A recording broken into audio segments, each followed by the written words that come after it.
Hey everyone, welcome to the channel. If you're studying A Christmas Carol for your GCSEs, you're in the right place. In this video, we'll be diving into main focus of the video, breaking it down to help you understand it for your exams. But that's not all. I'm also making a full series of videos covering the key chapters, characters, themes, and writing techniques in A Christmas Carol. So, if you want to build a solid understanding of the novel, be sure to check out the full playlist, which you'll find linked in the description and on screen at the end of this video. Now let's get started. It's one of the most famous Christmas stories ever written. Ghosts, redemption, and a miserly old man learning the true meaning of Christmas. But what makes A Christmas Carol so important? And why do we still study it today? Born in 1812, Dickens is one of the most famous writers in English literature. He lived through the Victorian era, a time of massive social inequality. His own experiences of poverty as a child shaped much of his writing, and A Christmas Carol is no exception. Published in 1843, this novella was Dickens' way of highlighting the struggles of the poor while delivering a heartwarming tale of redemption. So what makes this story so powerful? And why does it remain a Christmas tradition over 180 years later? Stick around as we break down its key themes, characters, and exam tips to help you ace your GCSE English studies. Now that we know a bit about Charles Dickens and why he wrote A Christmas Carol, let's meet the key characters who bring this classic story to life. First up, we have the man himself, Ebenezer Scrooge.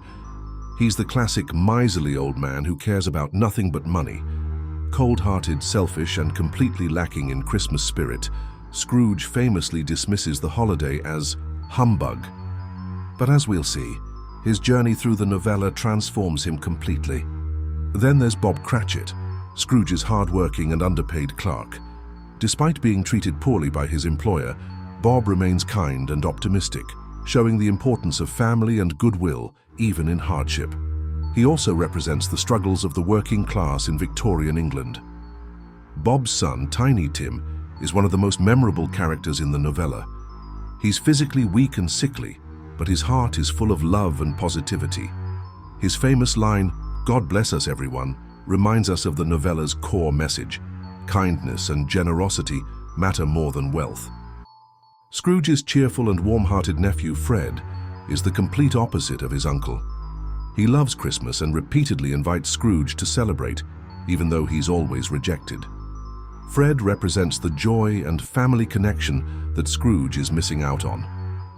Of course, we can't forget the ghosts. There are four key supernatural figures in the story.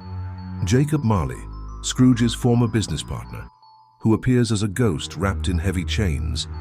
He warns Scrooge about the consequences of his greed and tells him that three spirits will visit him that night. The Ghost of Christmas Past, a strange glowing figure that takes Scrooge on a journey through his own past, showing him how he changed from a lonely but hopeful young man into the cold-hearted miser he is now. The Ghost of Christmas Present, a larger-than-life jolly spirit who shows Scrooge how people are celebrating Christmas, including the Cratchit family and Fred. This ghost also reveals the suffering of the poor, including the symbolic figures of ignorance and want. The Ghost of Christmas Yet to Come. The most terrifying of all, this silent hooded figure shows Scrooge his dark future, a lonely death where no one mourns him.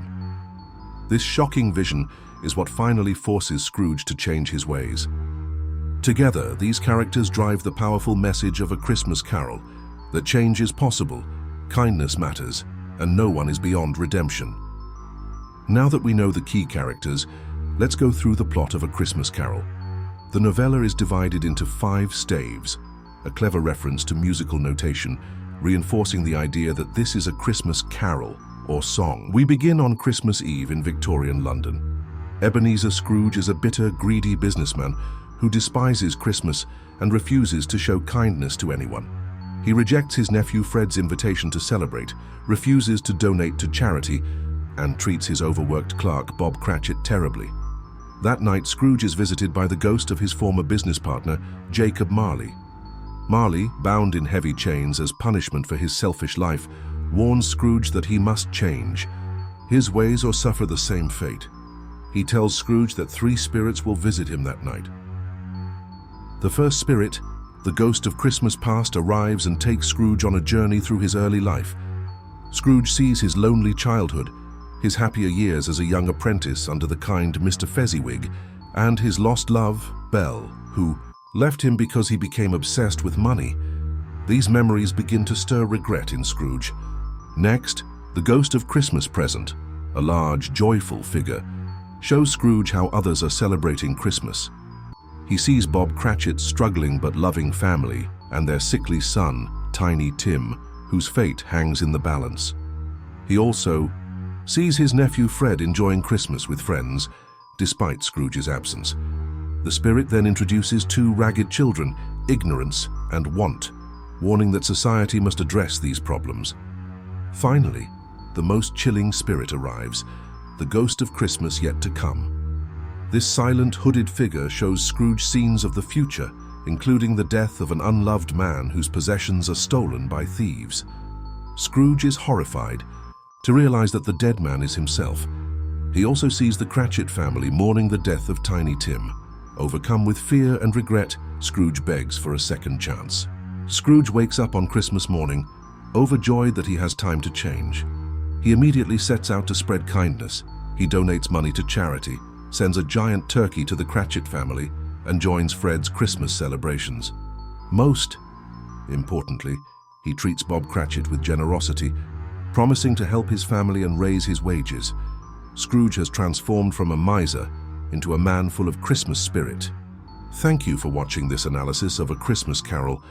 If you're revising for your GCSE exams, don't forget to check out my other videos where I go into even more detail on specific topics. Want to understand each character in depth? Check out my character profile series. Need a breakdown of the major themes? I've got videos on poverty in Victorian Britain, Malthus and the 1834 Poor Law, charity and education, religion and Christmas, the Christmas spirit, redemption, poverty, and social responsibility, and family. For those of you looking to analyze Dickens' writing style, I've also created videos on structure and narrative, language used, and symbolism and imagery to help you sharpen your exam responses. So, if you're preparing for your exams or just love great literature, make sure to check out those videos. Links are in the description. And if you found this helpful, don't forget to like, subscribe, and hit the notification bell so you don't miss future uploads.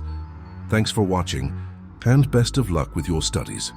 And share it with anyone studying Dickens' work.